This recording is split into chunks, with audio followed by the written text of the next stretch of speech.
year's show is a variety of songs. So it's in every year we try to create a show that encompasses many different styles of music and many different aspects of the holiday music, both sacred and secular. And in the past, we've done a more dialogue and thematic driven show over the last 6 or 7 years.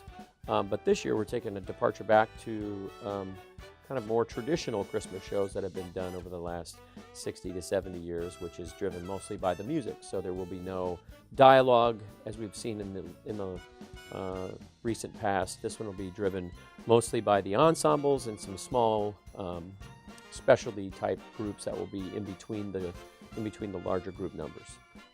We thought this would be a nice way for us to create variety, something different. It wouldn't be something that we would stick to each year, and it kind of goes into the process in which we go through to decide on what type of show we're going to sing. So as a staff, we usually meet within 3 weeks after the Christmas show and start brainstorming for the next year.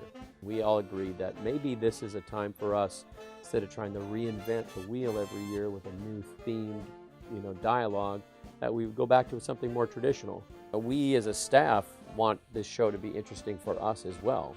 There are a finite number of minutes that we have on stage. We can't just have a 6-hour Christmas show. So we try to work the first act within 50 to 60 minutes, and every minute or second of dialogue is taken away from the potential to sing. So by taking out 6 scenes of dialogue, we just added 6 more songs to the Christmas show, which for some people that's really great. Yeah, just another way for them to connect on a musical level. So as a staff, we come up with what we think we want the show to look like. It may be driven based on some songs that we've heard. We may have gotten some feedback from folks that were at the show. Alumni oftentimes play into the thought processes of what we hear, and just the nature of our staff and the ideas they create. So that's where it starts. And then once we've come to a consensus of what we want, we give it to the Hall of Music. And Steve Hall is our chief designer and creator of the actual look of the show. We give him our ideas, and he comes with some ideas of his own based on what we tell him, and then he takes that away for a few months and creates the actual look of what the stage is going to be like.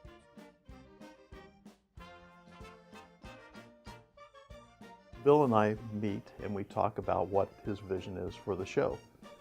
He gives me kind of a broad brush sort of picture of what the show is going to be, and then I go, create some sketches of like, okay, here's what I think. And so I come up with some ideas, and then I take them back to Bill and show him and usually some of the key staff members in PMO and say, here's a concept, here's an idea, what do you think? And they give me a little bit more feedback and then kind of turn me loose to finish off the design. So then you get serious about the design. Well, how does it all fit onto the stage? How does it all work? And then making the design turn into construction drawings so somebody can actually build it and paint it and those kind of things. And eventually get to the point of where we actually put it on the stage. And so as the designer, you're going to follow that process all the way through from the very beginning when your first pencil sketch all the way until it's put on the stage. What makes this show's design unique is the fact that it's not set in any location. So I had to come up with something that's visual that isn't trying to take you someplace. We're not going to the North Pole, we're not going to the department store, we're not doing any of those kind of things that we've done in the past. So this is the first kind of show that I've been involved as the designer to where it's like I didn't have some physical location that I was trying to replicate in some way. So this year's show, it was like taking elements like the snowflakes, taking elements that are certainly associated with Christmas and finding a way to utilize them in a way that is unique to the songs, and what musically is going to happen on the stage, because the show musically this year is very dynamic, very it's different, it's interesting, it's challenging for the students' standpoint, the singers, and so from the designer standpoint, it was equally challenging.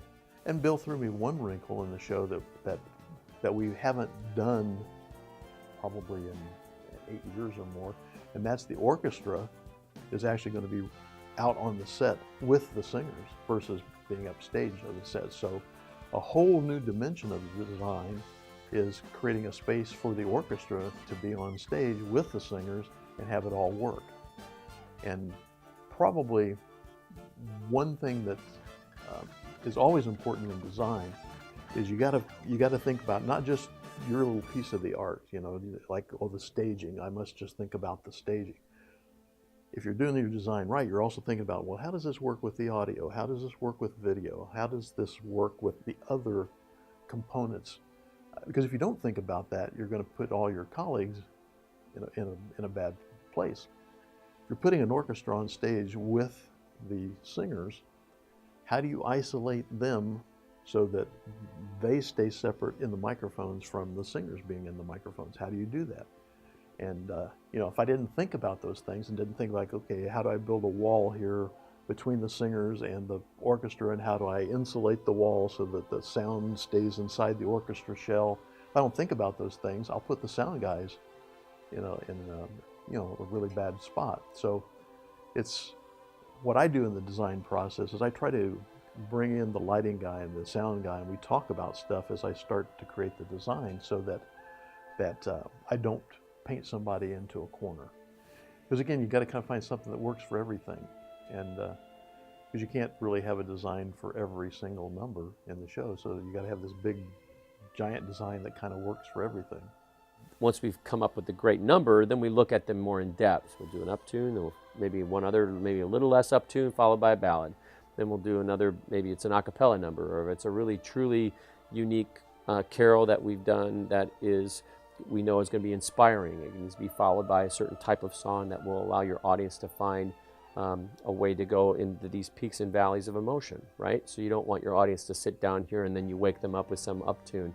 You want them to come through the range of emotions, and that's what makes them want to come back. And when they leave here inspired, you take them on a journey that gets them to this fever pitch, which always ends with Silent Night. You want them to leave reflectionary. You want them to leave feeling inspired. So the choices of songs we do keeps that in mind. So we find our favorites, and then we look to see how are these all going to fit within that concept. And then if we got some really great options, we'll put those together. Sometimes they don't, sometimes they do. Sometimes we save stuff for the next year and they come out.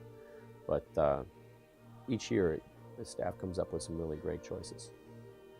The hardest part of a design process really kind of falls into two categories. There's the creative part of it, and then there's the technical part of it.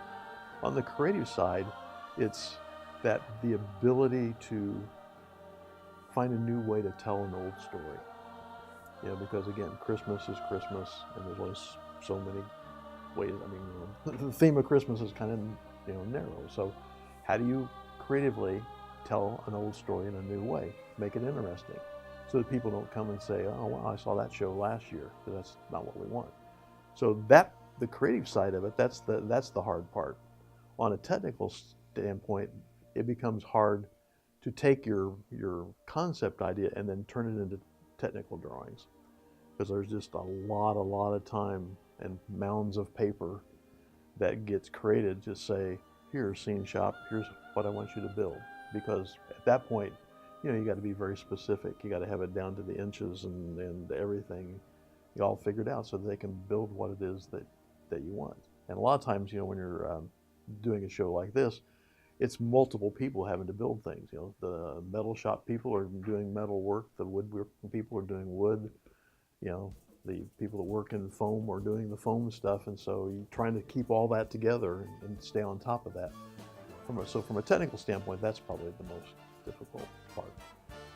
From the design standpoint, we're looking to basically do a show that augments the music, that features the music, but yet obviously it's going to be Christmas, so the design needs to have a Christmas sort of feel to it as well. And so what I hope is that because my idea was snowflakes. I don't know why, but it just came to me. It's snowflakes, and so I felt like that worked well with what Bill was asking for in the design.